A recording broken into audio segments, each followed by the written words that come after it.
Esbozo de las subculturas dentro de la organización. Este trabajo es realizado por Ricardo Contreras, Alejandra López, Salazar, Héctor Ruiz, Rueda, y nos basamos en el trabajo de, de migración. Entonces fue ya pues sobre los testimonios que encontramos de migración, hicimos más de 2.265 entrevistas. Sin embargo, bueno, pues este trabajo se realizó en esa época y es uno de los trabajos que considero muy importantes, eh, que habla pues de las subculturas dentro de la organización. Es importante pues ver a la organización como un espacio de diversidad, aunque no está diseñado eso, aunque muchos de sus procesos al interno de las organizaciones, sobre todo estoy hablando de las organizaciones empresas, pues no, están muy estandarizados a generar más o menos las más prácticas. Pero ¿qué sucede cuando en las empresas provienen de distintos lugares las personas, ¿no? ¿Y qué sucede? Y que estas personas, pues no, que participan, pues vienen de son distintas identidades y provienen de distintas culturas y tienen distintas prácticas y tienen distintas percepciones. Pues bueno, encontramos pues en el estudio en Estados Unidos esta situación, ¿no? Donde el espacio de la diversidad cultural no se da de la misma manera igualitaria en las organizaciones ni en el mercado laboral. Hay cuestiones de estratificación, hay cuestiones que tienen que ver con el capital cultural y pues no todos tienen el mismo capital cultural, no todos tienen, hay cuestiones que están demarcadas por el mismo acceso al trabajo, tanto en la organización como en el mercado laboral, ¿no? Entonces, la reconstrucción de las identidades culturales se hacen en procesos sociales, en las formas de un reconocimiento valorativo, o sea, a quién sí y a quién no. Hay culturas o hay identidades que tienen fama de flojos, hay identidades que tienen fama de trabajadores, hay identidades que tienen fama de... Entonces sí tiene que ver el capital simbólico, que es esta fama del trabajo, es una especie de reconocimiento que se le va dando a a los grupos de las distintas, de la distinta sociedad, digo de la sociedad. Entonces, hay una dinámica al interno de la organización y bueno, pues tiene que ver también con el contexto, que es muy importante.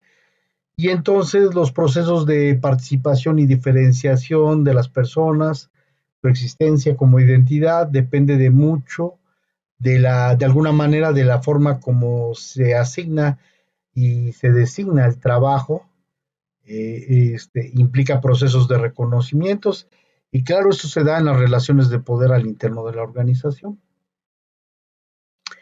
Esto es muy importante, depende, no es lo mismo el trabajo en Brasil, no es lo mismo el trabajo en Japón, no es lo mismo el trabajo en Estados Unidos, no es lo mismo el trabajo en Rusia, no es lo mismo el trabajo en México. Hay, hay en algunos lugares donde se dan procesos de subcultura. Ahora, ¿a qué nos referimos? Pues estamos refiriéndonos principalmente a qué referencias de subculturas. Pues son subculturas subalternas, o sea que no son de la cultura dominante, y están referidos, por ejemplo, en el caso de Estados Unidos, están muy identificados por las identidades nacionales principalmente, y las identidades étnicas, y también en algo que se llama, entre comillas, identidades raciales también.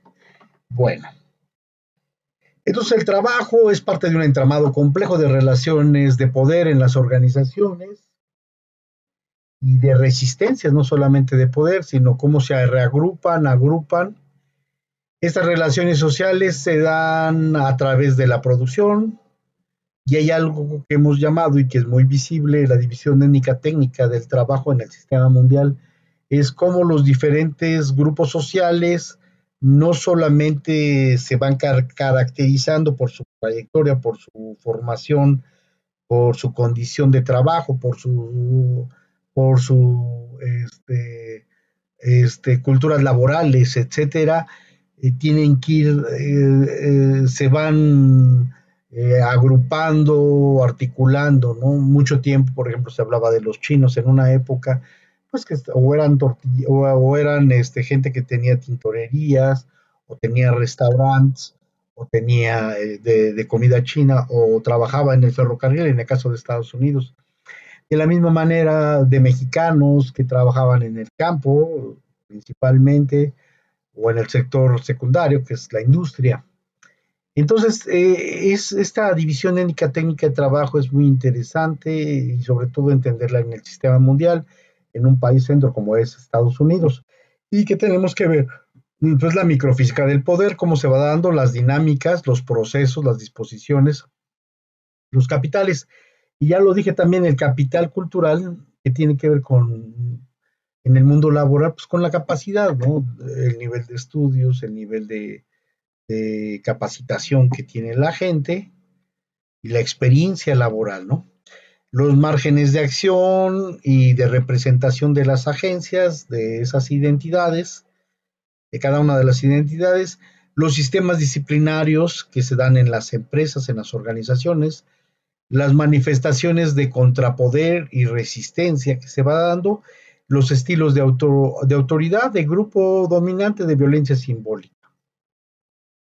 Bueno, entonces, pues se está dando en el sistema mundial los procesos de migración, hay una división técnica de trabajo a nivel mundial, se da a nivel meso, micro, a nivel meso se van a los mercados laborales, a nivel micro entran en las organizaciones, experimentan los sistemas disciplinarios, hay un entramado de relaciones de poder entre las identidades culturales al interno de la organización y que tiene que ver y se configura pues con los sistemas de poder de la organización.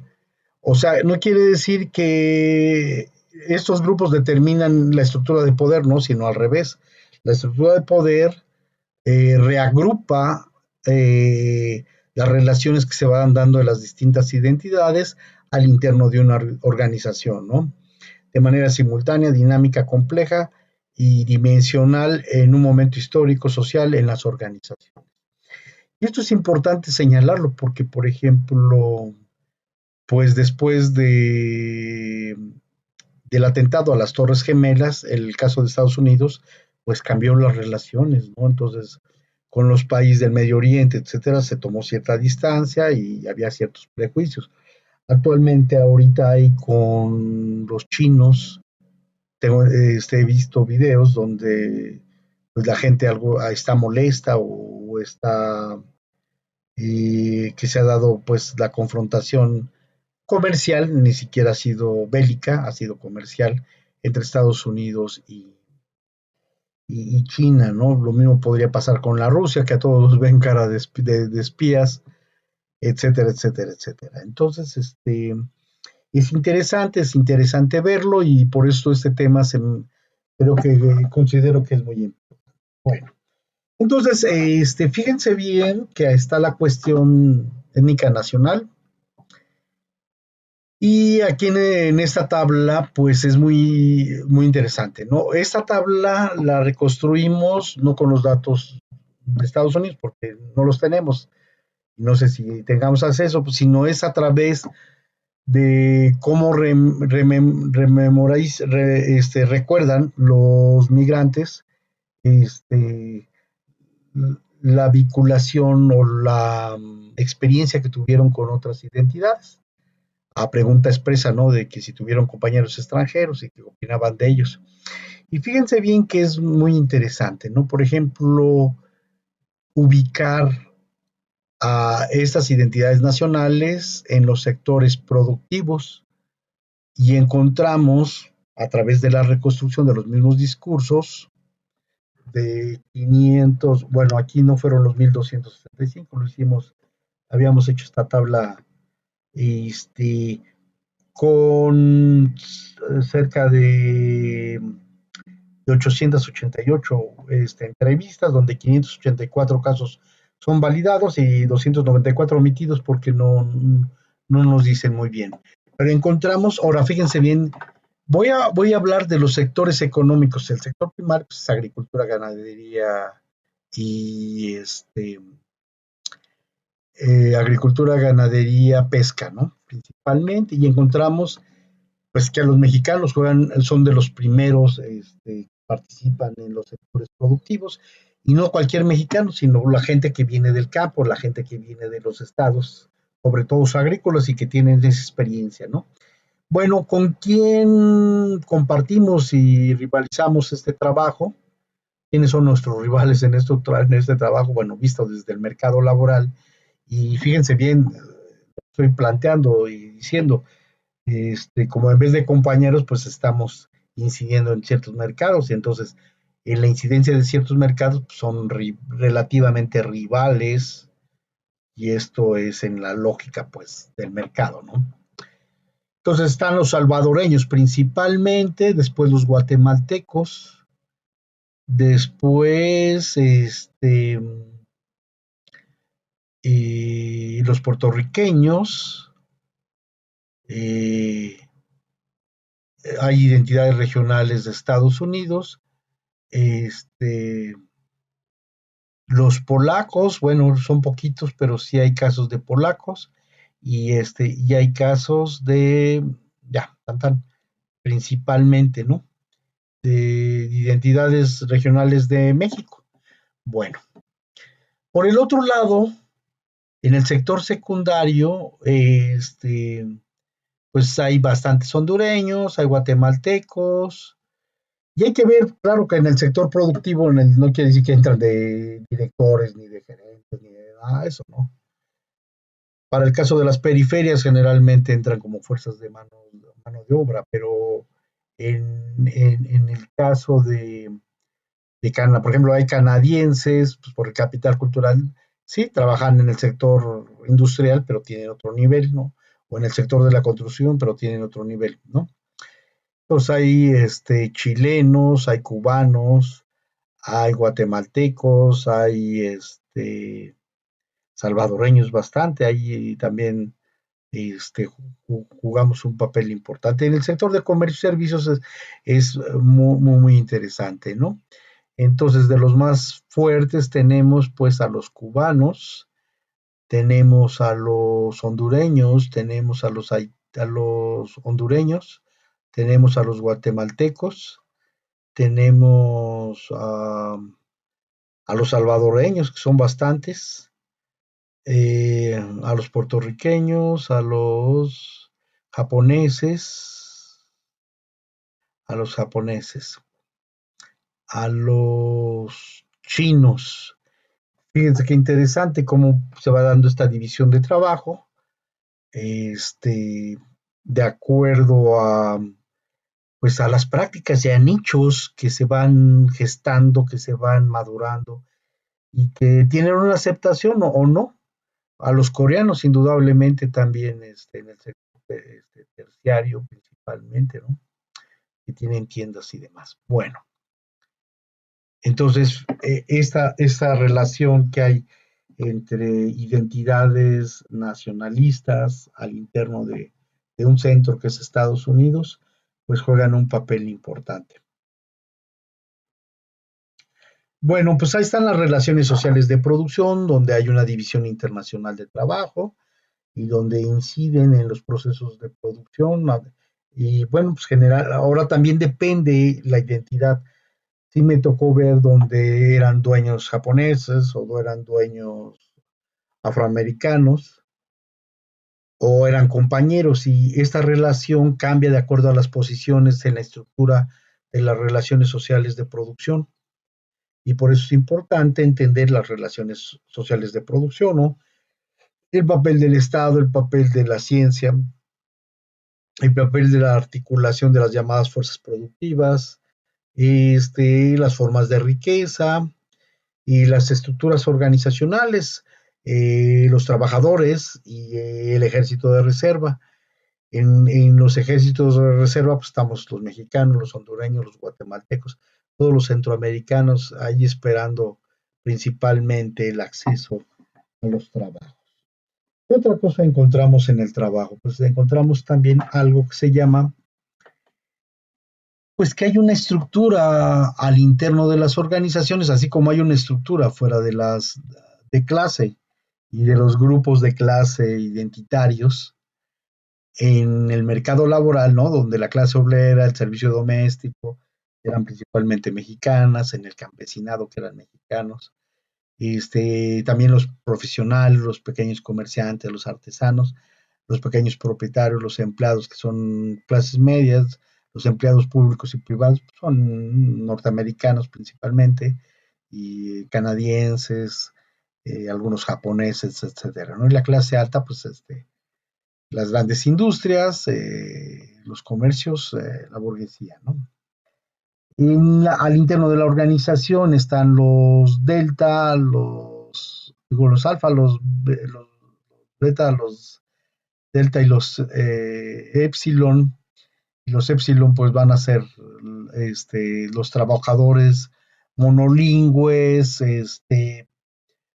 poco cualificados, una parte, otra parte tienen que ser cualificados, están en la industria y a un nivel y ya pues supervisores pues van a ser sobre todo los supervisores de este nivel pues ya son bilingües y a otro nivel pues van a ser gente que maneja varias lenguas, ¿no? Aunque los dueños no manejen muchas lenguas y sobre todo manejen las lenguas de las clases dominantes. Y esa es la división de trabajo al interno de las organizaciones y es muy importante la cuestión cultural de cómo se reorganiza. Bueno, entonces, ¿qué es lo que sucede? Pues hay unas relaciones de poder en el campo, ¿no? Y lo que nos hemos fijado es que se alinean en la estructura de poder de la organización, o sea, de acuerdo. Y muchas de las luchas que hay al interno, fíjense que está muy interesante los testimonios, por eso los invito a ver el artículo y el capítulo del libro, porque lo hicimos tanto en artículo como en capítulo del libro. Entonces, el poder es la capacidad para actuar de acuerdo a la consecución de los propósitos e intereses, la capacidad de intervenir en el curso de los acontecimientos y de afectar los resultados. Los individuos, las personas, ocupan posiciones dominantes en grandes instituciones que pueden contar con inmensos recursos y cierta disposición les permite tomar decisiones y tienen implicaciones de largo alcance, de acuerdo a John B. Thompson en un libro, ¿no? Y eso es parte de la estructura, pero también va a haber actores que no tienen esos recursos, son subordinados, realizan algunas actividades y están confinados a realizar, tanto en el espacio como a realizar ciertas actividades. No pueden andar en todos lados, sino hasta el espacio de las organizaciones tiene que ver con esa distribución de poder. Bueno, entonces, pues están las líneas de tensión dentro de las organizaciones del poder, se hacen comprensibles en la estructura, no en las personas, y se dan las relaciones sociales, se incorporan de acuerdo a sus posiciones del campo organizacional.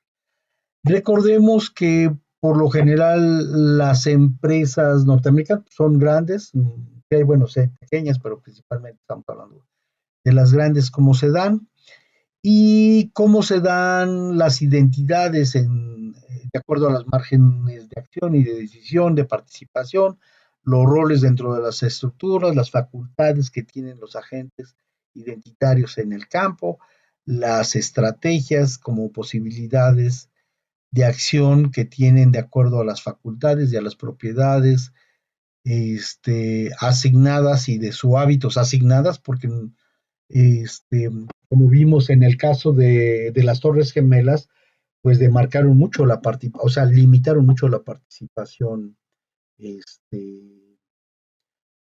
lo, de los países árabes, ¿no? Principalmente. Y en el caso, por ejemplo, también ha salido en las películas, por ejemplo, cuando hubo la guerra contra la Segunda Guerra Mundial y cuando estaba la guerra contra Japón, a los japoneses también los demarcaron, incluso a muchos de ellos, sin deberla ni temerla, los mandaron a campos de concentración o a campos con perfil de concentración, ¿no? Bueno, pues la organización son las relaciones de poder que se mantienen en polos de posiciones de estructuras y de asimetría de las participaciones, donde difícilmente se confunden. Unos están facultados, otros no están facultados, unos están autorizados, otros no están autorizados. El personal piensa y se organiza con el personal que elabora y los que tienen la capacidad de decisión y los que no, a los que exigen y los que no pueden ser exigentes, se dan a través de la estructura de mandos altos o intermedios y operativos en relaciones de gobernantes gobernados. Nos dimos cuenta, bueno, esto es importante en la generación, ahorita les vuelvo lo voy a mencionar en otro momento. Bueno, está la situación de los márgenes de acción de acuerdo a las posiciones de los agentes en un campo determinado. Pues el margen de acción y participación de los trabajadores en la organización tiene fronteras, tiene límites bien demarcados. A veces están determinados por la tarea, a veces están determinados por otro tipo de cuestiones, como la discriminación. La gobernabilidad de la orientación del hacer general y de las formas del hacer particular en los procedimientos regulados, el poder faculta y demarca las posibilidades e imposibilidades de participación de los agentes. El poder de la empresa es una articulación entre lo arbitrario y lo técnico, ¿sí? Que tiene que ver con la capacidad y también con las cuestiones de discriminación. En el caso de los mexicanos, pues tenemos mucho tiempo trabajando con ellos y sí se ha dado discriminación, sí se da discriminación, pero también se ha venido reivindicando a través del trabajo las posiciones de estos grupos subculturales, ¿no? Y la orientación tiene mecanismos para garantizar el orden, por ejemplo, la expulsión, la sanción y la exclusión de los agentes.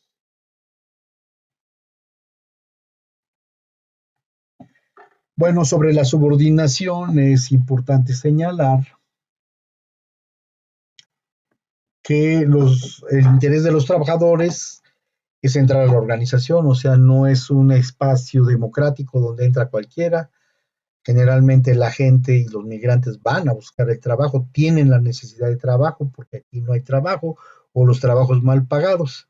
Y de mantenerse del trabajo, dentro de la organización, implica un conocimiento, una vivencia en relación contextual, es decir, que pues se pide que tengan experiencias y no generalmente no los aceptan, que sepan hacer un trabajo, que tengan una cualificación, que sepan, aunque no, que sea demostrable, aunque no a veces pidan papeles de niveles de educación, ¿no? Es donde se demanda el trabajo por necesidad en una competencia laboral reñida. Y hay otros trabajadores esperando las oportunidades de trabajar, estando en el ejército de reserva, el trabajo se presta en esa estructura ante esa situación y es una condición obedecer, pues, que dicta el orden al interno de la organización. No la naturalizamos, al contrario, la señalamos para que se haga visible, ¿no? Estas formas de orden al interno de la organización. Bueno, entonces,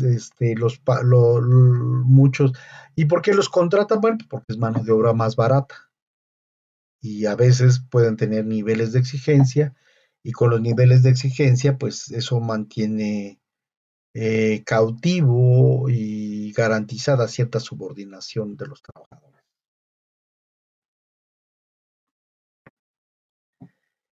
Bueno, hay una cuestión que es el conflicto en las organizaciones y se da con relación al poder dominante, ¿no? Bueno, entonces las identidades culturales en las organizaciones están medidas y sujetas a diferentes fuerzas sociales, a coacciones como son los sistemas disciplinarios, los procesos de trabajo, los niveles de exigencia, la circulación de los mercados de trabajo, la exigencia de la productividad y los que se dan en el sistema capitalista, y las subculturas se distinguen como expresiones de grupo con referencia distante del poder hegemónico de la organización que se da en el país centro. Se subestiman a veces capacidades, valoran y asocian los rasgos de subdesarrollo, entre comillas, de su sociedad como formas naturales de existencia, sus formas primitivas, poco civilizadas, la pobreza degeneradora de sus condiciones, como propiedad innata, ridiculizando sus expresiones culturales, sobre todo las interpretaciones folclorizantes de la designación en diminutivo o peyorativo, con referencia a estereotipos, como sistemas de clasificación de poder que se dan entre identidad y identidad. Ahora déjame decirte, muchos de los norteamericanos pues, no son los dueños de los medios de producción, otros son compañeros trabajadores, entonces se matiza el conflicto entre subculturas, la subcultura de los trabajadores norteamericanos junto a la subcultura de los mexicanos, los guatemaltecos, los hondureños, etcétera, pues se da en esta lucha de la vida cotidiana, a veces muy confrontado, a veces muy, pues muy cotidiano, o sea, no tan violento, que más bien dicho, de violencia simbólica, pero no tan, bueno, no tan violento en términos de que lleguen a los golpes o al cierre de la empresa, ¿no? Entonces, no, se mantiene y esto es lo que pasa, ¿no? Que a los eh, miembros de los países periféricos se les ve como subdesarrollados, se les ve primitivos, poco civilizados, se les ve su pobreza como gente pobre y sus culturas de manera folclorizante. Las identidades culturales oriundas del centro pueden aglutinarse en un frente común bajo un discurso chauvinista inspirado con elementos xenofóbicos, es decir que no, que qué hacen los mexicanos o qué hacen los hondureños, qué hacen los guatemaltecos, qué hacen los salvadoreños, allá que debe de haber solamente trabajadores norteamericanos y todo lo demás, y ese es el conflicto que se da a nivel horizontal, pero con cierta preferencia, pues, con los oriundos porque tienen las leyes de su parte y generalmente muchos de los migrantes o en esta época, pues en la época que hicimos la investigación eran pues, inmigrantes indocumentados, ¿no? Entonces las asimetrías multiculturales o pluriculturales se mantienen las diferencias como tensiones perceptibles de identidades subalternas que generan la incomodidad en el trabajo y en las formas del trato que se van dando. Los conflictos laterales que se dan entre las identidades subalternas están en la lógica de la distribución del poder también y del estatus en las posiciones relativamente con mayor poder de que sus compañeros en los repertorios secundarios, de papeles secundarios, donde la complicidad, la condescendencia, la preferencia, los más parecidos al dominante, son parte de esta lucha y también de esa proximidad. ¿Qué quiero decir? Fíjense que aquí nos dimos cuenta que, por ejemplo, bueno, pues hay un reconocimiento. Entonces, cuando se reconoce al grupo o a las personas como trabajadoras, pues se alinean más a la lógica del dominante, ¿no? De la cultura dominante receptora. Pero cuando son más estigmatizados, que son flojos, que no entienden por el idioma, etcétera, etcétera, también pueden ser relegados. Entonces, las relaciones entre cubanos y mexicanos, las relaciones entre mexicanos y japoneses al interno de la organización, las relaciones entre polacos o canadienses y mexicanos, pues cómo se va dando. Nos dimos cuenta, por ejemplo, también había ciertos rasgos, ¿no? Que los que eran más parecidos desde el punto de vista racial a los norteamericanos se sentían como más identificados y más aproximados al poder, con ciertas preferencias, ¿no? Como es el caso de los trabajadores europeos que van a trabajar a Estados Unidos. Y mientras que pues los de matriz étnica indígena, etcétera, pues son los más excluidos. Bueno, esa es la parte visual, pero en la parte de reconocimiento del trabajo sí es importante. Por capacidad, tenemos entendido que quienes son muy drásticos en el reconocimiento de las identidades son los japoneses.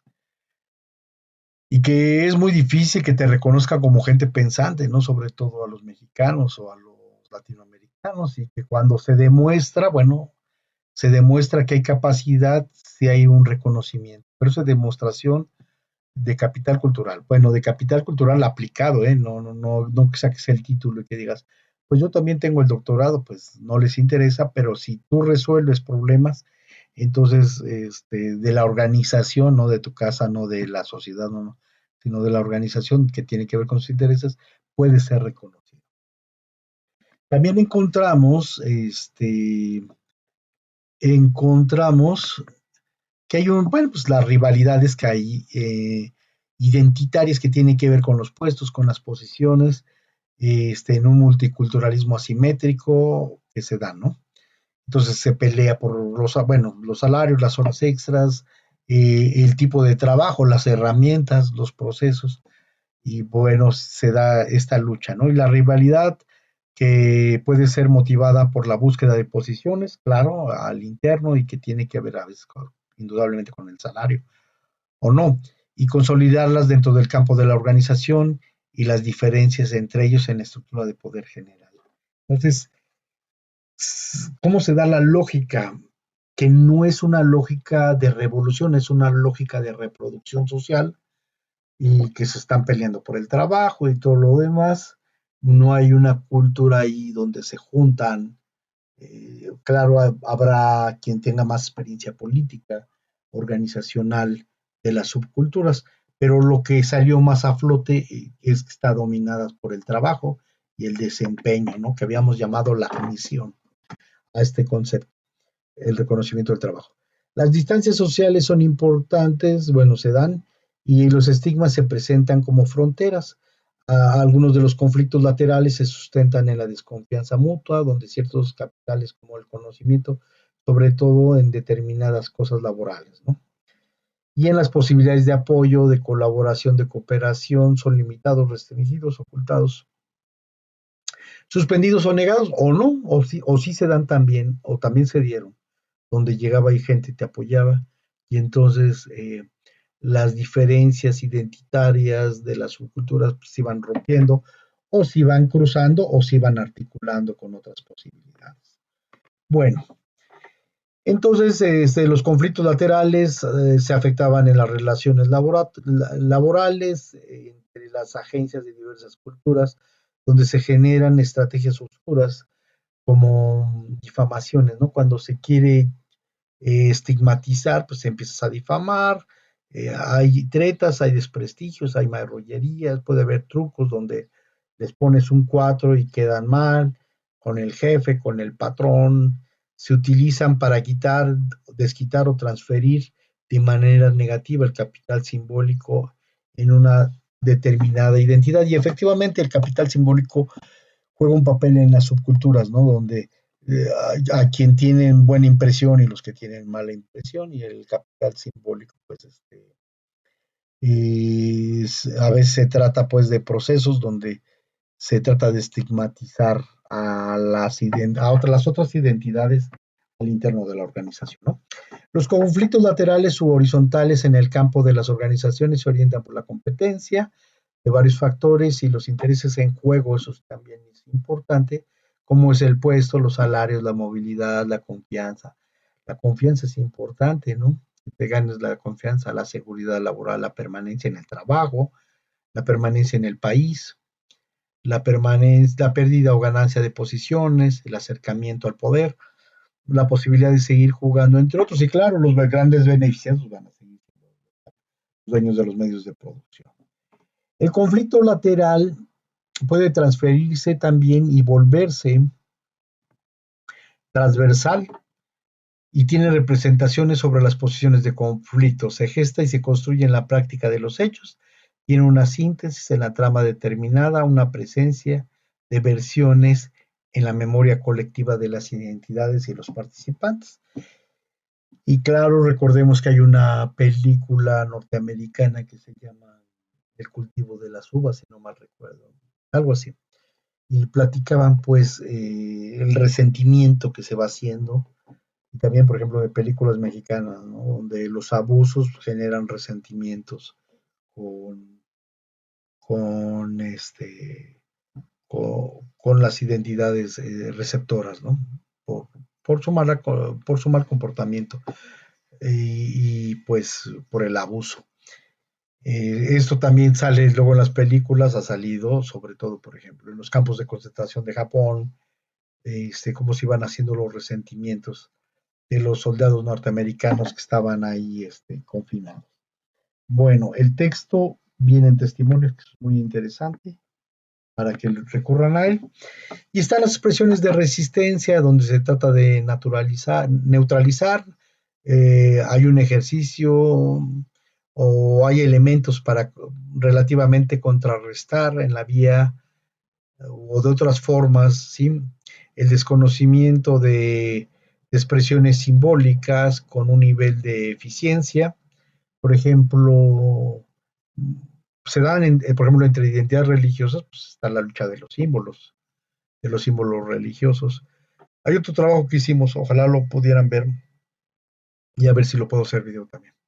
Y la ley de hielo, ¿no? O sea, que te hablan, que no te hablan, que son solidarios, que no son solidarios, como parte del repertorio de los recursos que se dan en los conflictos, tanto personales, pero también como subculturas de las identidades, ¿no? En gamas de estrategias, en un momento dado, por ejemplo, en el preámbulo de alguna guerra, pues sí puede ser antisistémico. La resistencia en algunos casos se da de forma clandestina, en el sabotaje, en las tareas cotidianas, como una guerra silenciosa de baja intensidad. Los tipos de recursos y estrategias se dan por resistencia, dependen del grado de polarización, confrontación, beligerancia con el grupo de poder, así como el repertorio de recursos y de estrategias disponibles con el bagaje que se da. Y la memoria colectiva, que es importante, ¿no? Pues la masacre en México de Cananea, de Río Blanco, etcétera, pues es parte pues de esta memoria colectiva y de las subculturas de las identidades laborales, ¿no? Identidades culturales. Se puede, entonces, estilos de autoridad, pues hay distintos estilos de autoridad. Puede suponer que las organizaciones más burocráticas, donde participan mandos intermedios ilustrados, con mayor capital escolar, el estilo de orden apela a la razón, a la misión de la organización, y sus recursos estratégicos de orden, ¿no? La coerción son más sutiles, más velados. Hay actos administrativos, extrañamientos, aplicación de reglamentos, normas, etcétera. Esos parece que están dentro de la normalidad, pero también pueden estar bajo las estructuras burocráticas. Mientras que en las organizaciones o departamentos donde la estructura impera posiciones, por ejemplo, la mano de obra descualificada, un poco de capital cultural, un poco capital escolarizado, los estilos se vuelven más violentos, simbólica y físicamente, o más amenazantes, ¿no? La orden arbitraria está delimitada dentro del marco de competencias, en el marco de acción, decisión. Se establecen de manera finita, limitada, aun cuando parece infinita y caprichosa. El margen de acción está entre aceptarla o rechazarla con sus tramas de implicaciones. En época de Hacienda, pues ahí sí no había de otras, te tenías que quedar y hasta castigo te podían físico, violento, te podían dar. Acá pues hay un mecanismo de funcionamiento que es que te corren y bueno, pues, las posibilidades de respuestas están demarcadas, pero pueden haber respuestas de reacciones de resistencias inmediatas o mediatas, ¿no? Bueno, pues la violencia simbólica juega un papel muy importante, se da como una estructura, como un mecanismo, como un dispositivo o dentro de dispositivos explícitos de la organización, ¿no? La violencia simbólica, dice Bourdieu, se da como un dispositivo dentro de un sistema de reconocimiento-desconocimiento. se da por la sanción en las aprobaciones y las reprobaciones.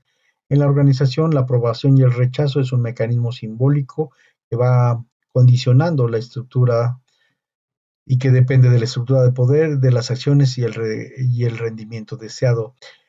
Son formas comunes de expresión de reconocimiento público en el campo cuando pues, se premia la aprobación y el rechazo también se da a los miembros de la organización.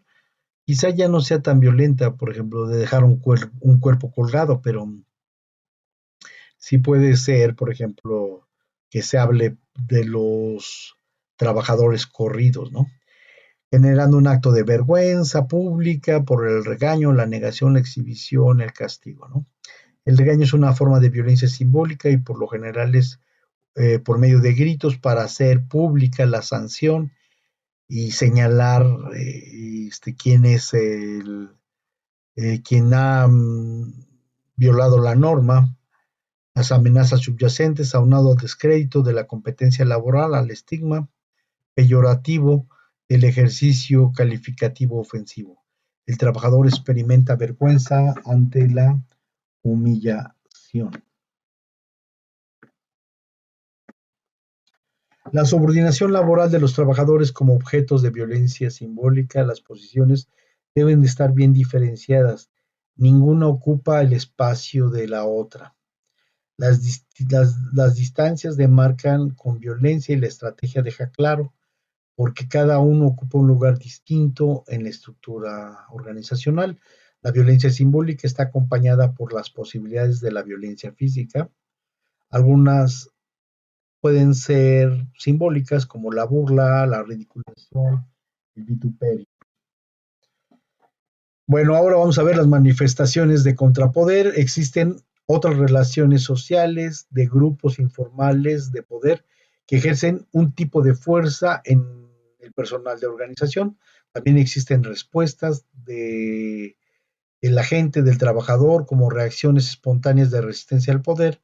Pareciera ser que se presentan más de manera eventual o con posible impacto más controlado o incipiente debido a que históricamente se han preocupado la dirección por incidir en ellas, ¿no? Ya hay una experiencia de ello y hay una capacitación de ello.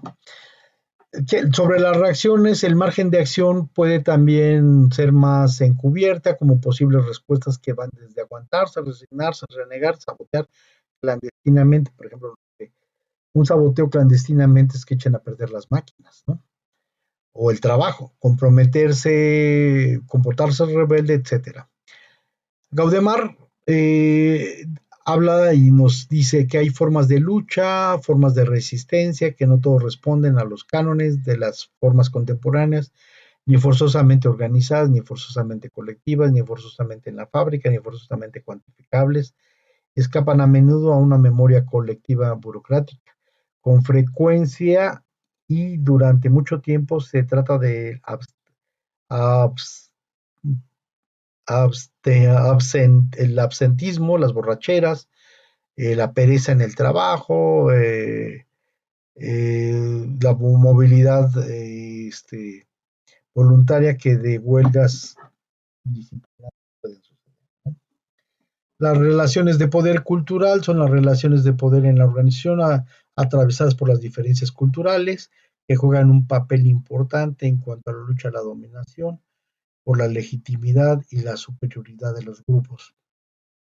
Se puede dar. Y por último, pues no olvidemos que el marco de los sistemas disciplinarios se dan de la siguiente manera, ¿no? La supervisión sobre el orden, sobre lo estricto del trabajo. Y esos son discursos de los mismos migrantes que hablan de la organización y hacen referencia al sistema disciplinario, ¿no? Con las formas de trabajo, las jornadas de trabajo, y la puntualidad, la facultación de la gente, su docilidad, los estados anímicos, el trabajo duro, la intensidad del trabajo y lo estricto del trabajo. Bueno, pues espero que haya sido de su interés y que les sirva este tema que es muy importante, que es las subculturas en las estructuras de la organización. Gracias.